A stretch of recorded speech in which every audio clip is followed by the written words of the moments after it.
At this moment, Roger wanted to die. He never dreamed that the broken bracelet on Warnya's wrist turned out to be a relic left by her mother. And he actually said that the relics her mother left for her was garbage. This is really a catastrophe accidentally. Warnya herself is not too cold to him. He originally wanted to rely on this bracelet to give himself a wave of points. Unexpectedly, it turned out to be self-defeating trick and suddenly dropped a wave. Now his score in Warnya's mind is already reduced to a negative score. Ragnar, who was not far away, was a little puzzled looking at his son's back on the spot. Didn't he came here to give Warnya a gift just now? Warnya would be very happy with such an expensive gift. But why did Warnya just drive away? With doubts in his heart, he walked forward directly, patted Roger on the shoulder, and asked, "How was the talking with Warnya?" After that, seeing Roger still holding the bracelet in his hand, he asked in surprise, "Warnya took the gift?" Roger said with a sad face, "Dad, the broken bracelet that Warnya was wearing was actually a relic left to her by her mother. I didn't know.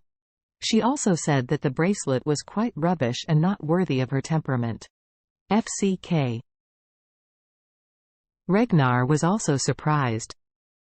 Immediately, he sighed and said to Roger, "You should have thought that with Warnya's identity, it is impossible to wear such a shabby bracelet. Since she wears it, there must be something hidden. It's too careless." Roger was about to cry, looked at his father, and said aggrieved, "Dad, you just praised me for my careful observation and purposefulness, and now I'm sloppy." Ragnar's old face blushed, and he hurriedly adjusted after a while, and said seriously, "You have indeed begun to observe the details, but the observation is not detailed enough. This time, we must learn from the lesson and don't make such mistakes again in the future." Roger sighed, "Well, I know, Dad." After he finished speaking, he said again, "By the way, Warnya actually drove to pick up someone's in person, and said that she was picking up some distinguished. Dad, what distinguished guests could make the Song family take so seriously?" Ragnar frowned. "I don't know about this, but as far as I know, among the guests invited by the Song family this time, besides us, there are some Orus Hill partners and old friends from the world. There are no big people over here." "That's weird." Roger muttered, "Did Warnya pick up her sweetheart? I'm not good at this." Ragnar asked, "You should pay more attention to see who she is coming back with." "Okay."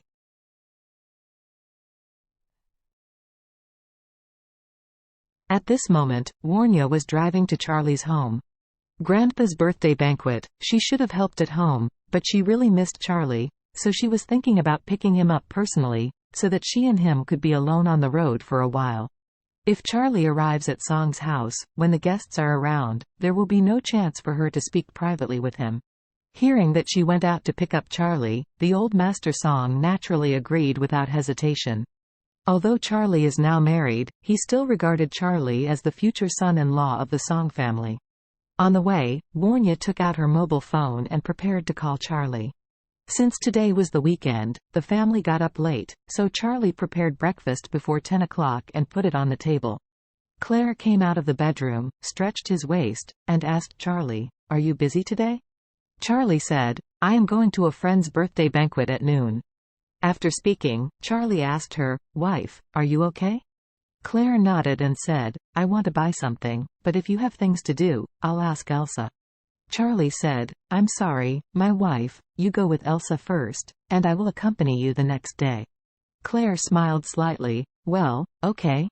The mother-in-law Elaine asked with a dark face, "Oh, Charlie, do you have a friend in Orus Hill for a birthday? Are his young?" Charlie nodded, "It's 80. Elaine sneered, "Are you now starting to use your silly set of things to deceive those old men who are about to fall into the ground?" "To deceive coffins?" Charlie said lightly, "I haven't lied to anyone." "Still pretending?" Elaine coldly snorted, "Are there not a few big figures in Orus Hill who have been fooled by you? I tell you, I have already seen through your future. You are just like those quack masters from back then, waiting for your end. There are only two futures, either going to jail or being hunted down." Elaine has been watching Charlie with very upset eyes recently. The core factor is that Charlie donated all the money she lost to Lien and Horaya to Project Hope. Now, her pockets are cleaner than her face. She has no money to renew the stored value card in the beauty salon. She doesn't know how to explain it to her husband or daughter if they find it out. In Elaine's eyes, Charlie was the culprit of all this. Therefore, she was naturally 10,000 unhappy with him. When Jacob heard that Elaine started targeting Charlie again, he hurriedly stood up and defended, "I say, why are you like this?